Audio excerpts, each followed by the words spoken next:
Hello everyone, welcome back to our channel.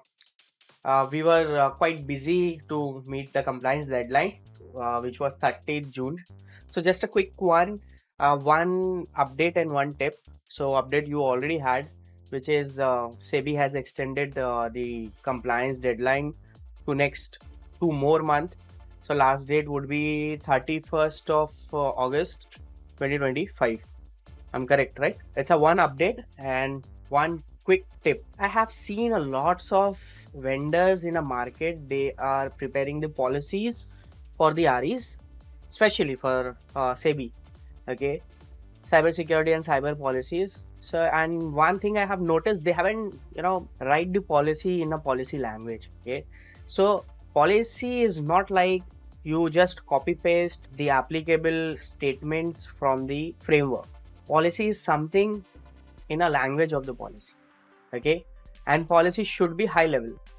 Policy should be high level. That means you have to just give the high level statement where which speak like it has to be there. Okay, there should not be procedure in a policy. Okay, how you have to do one by one. So policy should be like it should be mapped to the organization first of all, and there should be first draft. Just sit with the customer. But obvious language, I already said, language should be in a policy language. If you don't know, please do a chat GPT. Just search what is the policy language. Okay, so I've seen lots of consultant writing the policy in just a simple statement which is written in SEBI-CSCRF document. Okay, so policy should be in policy language first. It should be precise. I would suggest sit along with the customer, give them a draft, make the policy mutually. Okay, because policy is not like a document you just edit the name and replicate one customer to another customer, because the customer, first of all, these policy after a year or maybe later on, they need to implement those policy, right? So it should be written in that way.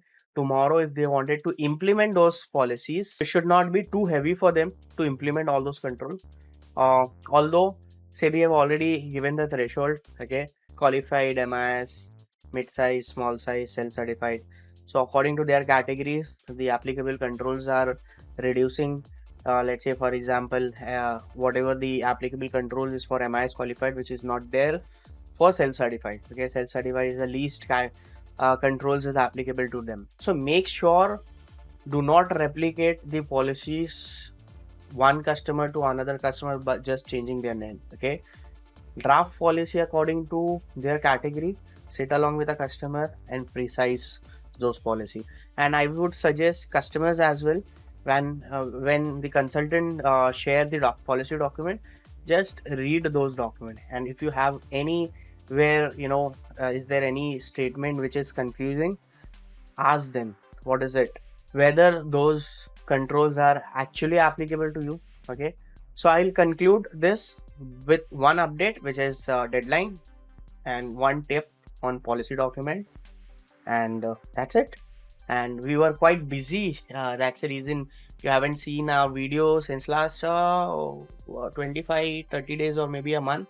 Okay, but now we also get some relief. Okay, we are still working in the same way what we are working before deadline, but because somehow we have to meet that deadline for our customers. Yeah, so thank you for watching us, and I will come with a few important tips and tricks in my next video. Okay, which would definitely help you out in your journey.